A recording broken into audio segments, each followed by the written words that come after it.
Voting की तारीख जैसे जैसे नजदीक आती जा रही है, पूरे झारखंड में कश्मोकश भरा हुआ है। जो कार्यकर्ता हैं वो चिल्ला रहे हैं, नेता जो हैं वो आवाज लगा रहे हैं, और पब्लिक है मौन है। अभी इस वक्त हम डाल्टनगंज में हैं, 2 बार के विधायक तीसरी बार अपनी किस्मत आजमा रहे आलोक चौरसिया जी हैं हमारे साथ। आलोक जी, क्या मंत्री के लिए ताकत लगा रहे हैं इस बार? चलिए, बहुत बहुत धन्यवाद बाबा। देखिए, क्षेत्र में जनता का आशीर्वाद हमारे साथ है, भारतीय जनता पार्टी के साथ है। और पूरे डाल्टनगंज विधानसभा, पूरे पलामू में जनता बदलाव के मूड में है। अब बदलाव इस मूड में है कि यहाँ पे भारतीय जनता पार्टी की सरकार बने, और राज्य की जो विशेषताएं हैं, राज्य की जो विकास की गति आज कमजोर हो गई है, उस गति को बढ़ाने के लिए युवा हो, महिला हो, पुरुष हो, नौजवान हो, बुजुर्ग हो, सब के सब आशीर्वाद देने के काम कर रहे हैं। और हमें पूरा विश्वास है कि डाल्टनगंज से कमल खिलेगा, और झारखंड में भारतीय जनता पार्टी एनडीए की सरकार बनेगी, उसमें एक डाल्टनगंज का हिस्सा रहेगा। आप विधायक बने दूसरी बार, षड्यंत्र कर दिया ऐसा आपने, उसके चलते विधायक बन गए। बोले तीसरी बार अब जनता नहीं, तीसरी बार हम ओके टेस्टेड हैं, हम विधायक बनेंगे यहाँ। देखिए, पूरे डाल्टनगंज में सबसे बड़ा षड्यंत्रकारी तो वही है, और हमें लगता है कि उनसे ज़्यादा षड्यंत्रकारी या उनसे ज़्यादा उस टाइप का करने वाला व्यक्ति पूरे पलामू में ऐसा कोई प्रत्याशी नहीं मिलेगा। हमारा काम है कि जनता मुझे पिताजी के गुजरने के बाद अगर आशीर्वाद दिया, तो मैं अपने पिताजी की पद चिन्हों पर चलकर मैंने गरीब, दलित, शोषित जिस समाज का नेतृत्व किया, उसको हम लोगों ने बढ़ाने के काम किया। 2019 में जनता फिर से मुझे आशीर्वाद दिया, और उस आशीर्वाद को लेते हुए हम लोगों ने कार्य भी करने के काम किया। और हमें पूरा विश्वास है कि भारतीय जनता पार्टी और डाल्टनगंज विधानसभा के आम वाम सभी जाति धर्मों के लोग फिर से कमल खिलाने के मूड में है, और कमल खिलेगा, डाल्टनगंज विधानसभा हम जीतेंगे, और मजबूती से जीतेंगे। कोई षड्यंत्रकारी अपना षड्यंत्र चाहे कितना भी चला ले, मेरा एक ही विजन है कि झारखंड में युवाओं के लिए सरकार बने, झारखंड में महिलाओं की सुरक्षा के लिए सरकार बने, झारखंड में युवाओं के रोजगार के लिए, युवाओं की नौकरी के लिए सरकार बने।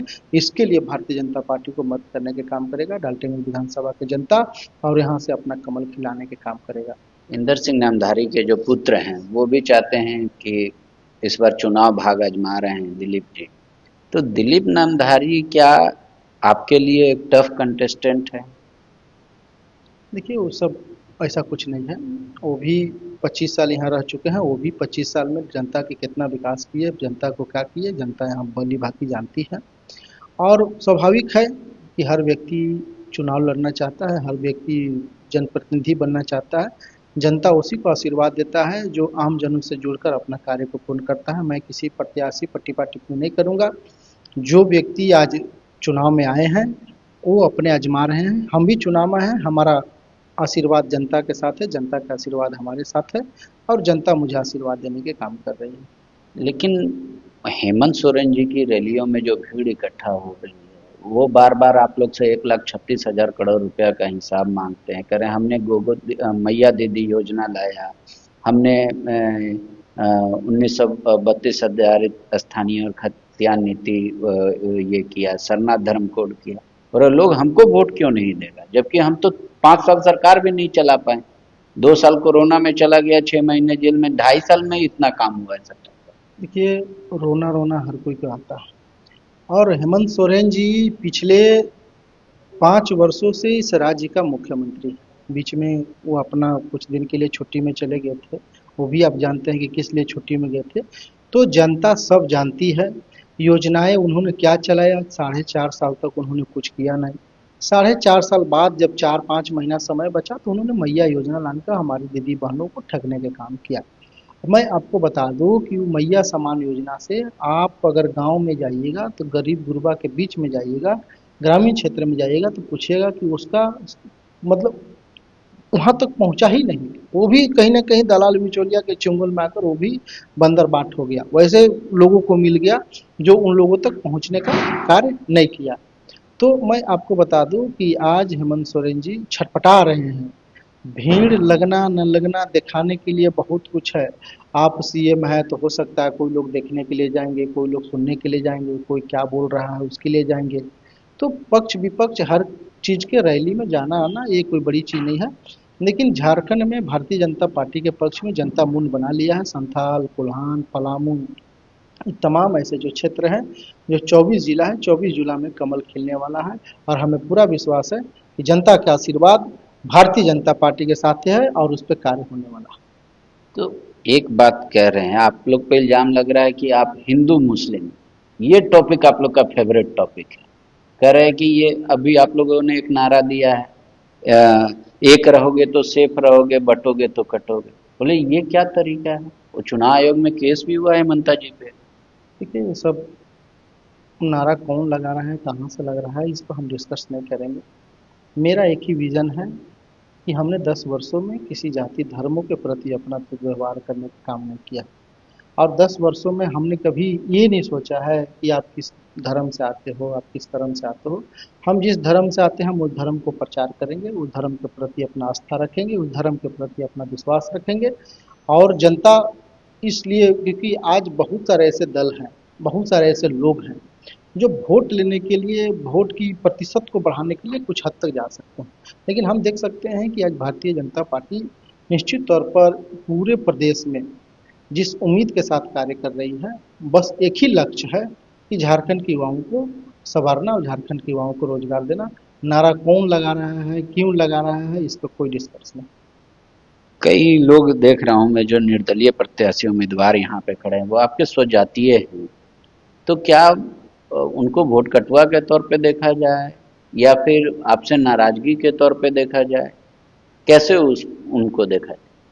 ना, ऐसा तो कोई ऐसा निर्दलीय नहीं है, वो अपने एक दल से है, ऐसा बात नहीं है कि।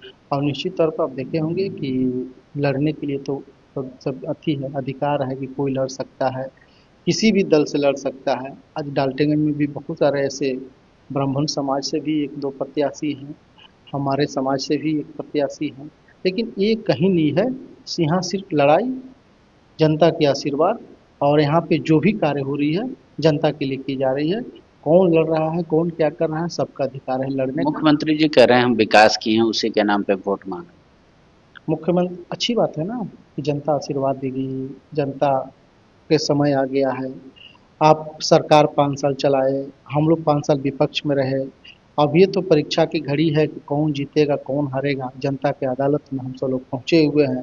जनता किसको आशीर्वाद देती है, झारखंड के वोटर्स किसको आशीर्वाद देते हैं, और उस आशीर्वाद को आप लीजिए और राज्य में अपना सरकार बनाइए, चलाइए।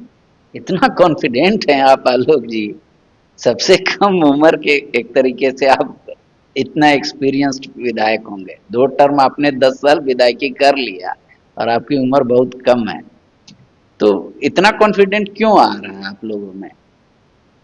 देखिए, जो 5 साल में यहाँ की युवा जो झेला है ना, आप देखे होंगे बाबा कि आप खुद रांची में रहते हैं, बराबर पेपर लीक होना, बराबर आदिवासी समाज की बेटी बहनों के साथ दुष्कर्म होना, दुर्व्यवहार होना, बराबर कहीं न कहीं झारखंड में किसी निर्दोष व्यक्ति की हत्या हो जाना। झारखंड में बहुत सारी ऐसी परिस्थितियाँ उत्पन्न हो गई है पिछले 5 वर्षों में। चाईबासा के क्षेत्र में नक्सलियों का बढ़ाव होना, झारखंड के कुछ क्षेत्रों में जहाँ पे नक्सली दब गया था, उस क्षेत्र में फिर से पनपना। तो कहीं न कहीं ये तमाम चीज़ को अगर आप गंभीरता से देखिएगा, तो यही दर्शाता है कि जनता प्लस इस प्रदेश के जो पढ़े लिखे लोग हैं, वो कहीं न कहीं सरकार से त्राहिमाम हो चुके हैं। और गाँव में रहने वाले हमारे आदिवासी समाज की जो अस्मिता, जो आज कहीं न कहीं झारखंड की पहचान बनी हुई है, आज कहीं न कहीं वो खतरा में है। चाहे वो आप संथाल परगना चले जाइए, जो बराबर घूसबेटिया का नारा लग रहा है, बराबर वहाँ पे लोग घुस रहे हैं, और उस चीज़ को बराबर कहीं न कहीं वो न्यूज़ के माध्यम से आम झारखंड वासियों के बीच में पहुँच रहा है। तो हमें पूरा विश्वास है कि ये सब प्रकरण को देखते हुए आने वाला युवा, जो भारतीय जनता पार्टी ने अपना पंचतंत्र जो लाया है, उसमें महिलाओं के लिए, युवाओं के लिए, क्षेत्र राज्य की जनता के लिए जो योजनाएं लाई है, उसको 100% लागू करेगा और युवा उस पर भरोसा करके भारतीय जनता पार्टी के पक्ष में अपना मत करने के काम करेगा। शुक्रिया। तो आलोक जी काफी कॉन्फिडेंट हैं कि सरकार इस बार बीजेपी की बनने वाली है। कह रहे हैं युवा त्रस्त है, महिला त्रस्त है, सरकार ने हर वर्ग को ठगा है। कहते धर्म और जाति की राजनीति में नहीं करता, हमारे सामने जो आते हैं या जिनके सामने मैं जाता हूँ एक आम जनता के तौर पे ही उनको देखता हूँ और उसी के अनुसार से काम करता हूँ। 23 तारीख को नतीजा आने वाला है, सोच समझकर वोट कीजिएगा ताकि और अधिक से अधिक संख्या में वोट कीजिएगा ताकि जो जनप्रतिनिधि आए उन पे आपका एक दबाव भी रहे। शुक्रिया। thefollowup.in. Like, share, and subscribe. www.thefollowup.in